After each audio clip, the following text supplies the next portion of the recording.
Welcome back to Simplifying Synthesis. In this video, we are going to look at the total synthesis of Ocellenyne.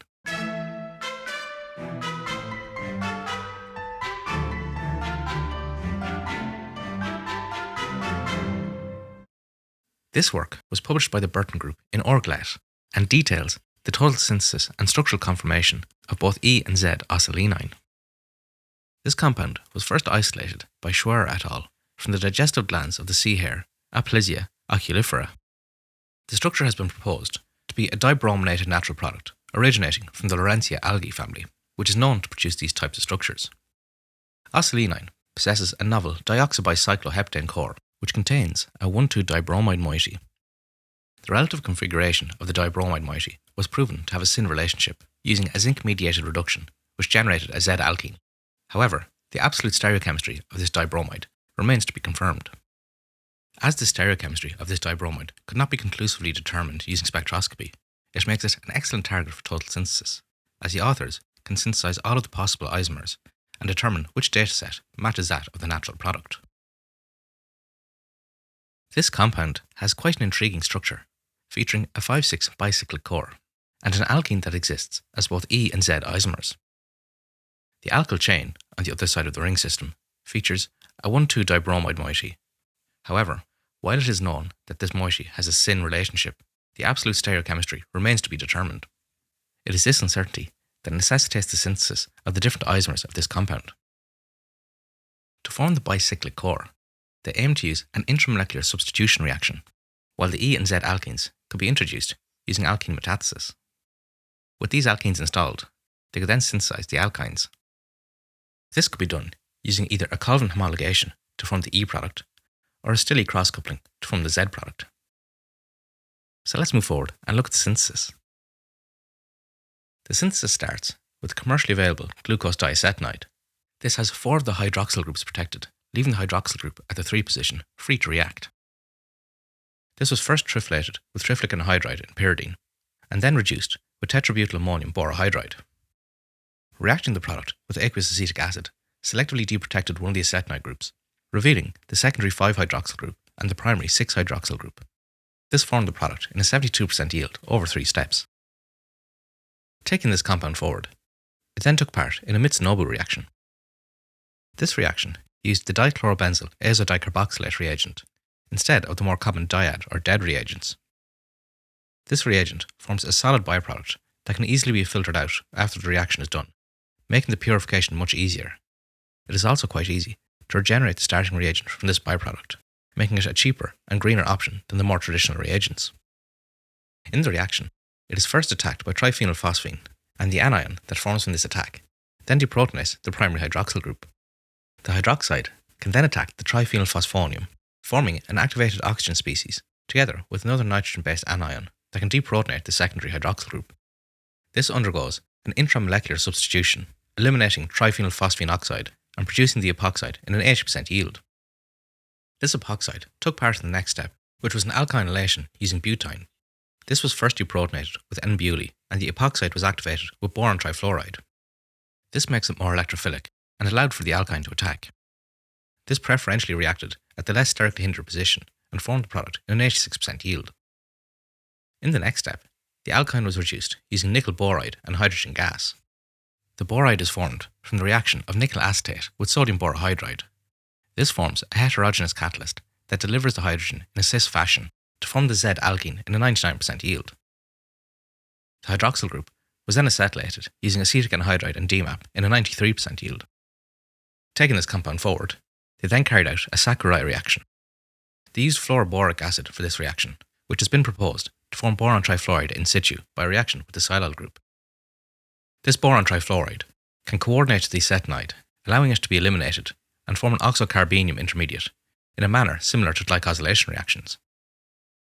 The hemiacetal anion can then decompose to produce a hydroxyl group, and the alkene can react with the oxocarbenium, preferentially adding to the top phase, forming a secondary carbocation. The attack of fluoride on the TMS group promotes an elimination reaction, forming a terminal alkene and completing the reaction in a 56% yield with the 5:1 DR. The cation formed during this reaction is stabilized by the beta silicon effect. This occurs due to hyperconjugation of the electron density in the carbon-silicon bond with the empty orbital and the cation, which stabilizes it. The hydroxyl group on the 2 position, revealed by this reaction, was then mesylated with mesyl chloride and triethylamine, and the acetate protection group was removed with potassium carbonate and methanol. This set the stage for an intramolecular cyclization. Deprotonation of the hydroxyl group with sodium hydride formed an anion that underwent an intramolecular attack, eliminating the mesyl chloride, and formed the bicyclic core in a 90% yield. Taking this forward, it was then brominated using benzyl trimethylammonium tribromide. This can form elemental bromine in situ, which is preferentially attacked by the more substituted double bond, as this has a higher electron density and is therefore more nucleophilic. This forms a cyclic bromonium intermediate that is then attacked by the bromide ion, forming the dibromide in a 70% yield with a 1.1:1 dr. As this bromination reaction adds the bromines anti to each other, it forms the syn product when carried out on a Z alkene. The product of this reaction is a common intermediate for the products produced later.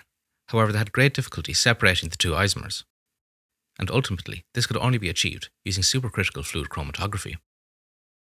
To synthesize the E isomer, this common intermediate was then subject to an alkene metathesis reaction. The Hiveda Grubbs 2 catalyst first reacts with crotonaldehyde, undergoing a 2+2 cycloaddition to form a 4-membered intermediate. This intermediate then decomposes, eliminating phenylpropene, and forms the activated catalyst. This then reacts with the substrate, once again performing a 2+2 cycloaddition, forming a 4-membered intermediate that decomposes to form the new alkene and complete the metathesis. The newly installed aldehyde allowed for the researchers to carry out a Colvin homologation. In this reaction, TMS diazomethane is first deprotonated by N-butene, and the resulting anion then adds to the aldehyde. The tetrahedral intermediate bearing an oxyanion that is formed by this addition then undergoes a Bruck rearrangement, where the silyl group migrates to the oxygen, leaving a negative charge residing on the carbon bound to the diazo group. This undergoes a Peterson-type elimination, where the Li-OTMS group is lost, and a carbon-carbon double bond is formed. Nitrogen gas is then lost from this intermediate, and a carbene is formed. This then undergoes a rearrangement, with a 1,2 migration of the hydrogen atom forming the terminal alkyne. This completed the synthesis of the E isomer of Ocellenyne in a 66% yield over 2 steps, with a greater than 20:1 E to Z ratio. This synthesis was carried out using both the SS and RR isomers of the common intermediate, and this allowed the researchers to show that the SS isomer is the natural product. So let's look at how they synthesized the Z isomer. Using the same intermediate as before, they once again carried out an alkene metathesis, this time on an alkene bearing a pinnacle borane group. Without isolation or purification, the metathesis reaction mixture was evaporated and the solvent was changed from DCM to acetonitrile. Pyridine and iodine were then added, and an iodination reaction took place. This is similar to the bromination we saw earlier, where an iodinium intermediate is first formed, and this is attacked by iodide, adding iodine across the double bond. The pyridine present in the reaction then coordinates to the boron and allows for a 1,2 elimination of the borate and the iodine to occur. This elimination requires an anti-conformation between the boron group and the iodine, and this stereochemical constraint drives the formation of the Z isomer of the alkene product. Overall, this formed the product in a 72% yield over 2 steps, with a 1:15 E to Z ratio. This Z-vinyliodide then took part in a Stille coupling. Palladium 0, generated in situ from palladium dichloride, first undergoes an oxidative addition into the carbon-iodine bond, and a transmetallation with TMS tributylstanyl ethyne then occurs. This eliminates tributyl tin iodide and leaves the alkyne coordinated to the palladium. A reductive elimination of this species formed the new carbon-carbon bond. This product was not isolated, and instead, a solution of potassium carbonate and methanol was added. This deprotected the TMS group, forming the Z isomer of Ocellenyne in a 51% yield with a 1:15 E to Z ratio. As before, this reaction sequence was carried out with both isomers, allowing them to unambiguously confirm the structure of the natural product. Well, that completes this work. Join me in the next video, where we will look at the total synthesis of atrachinenins A and B.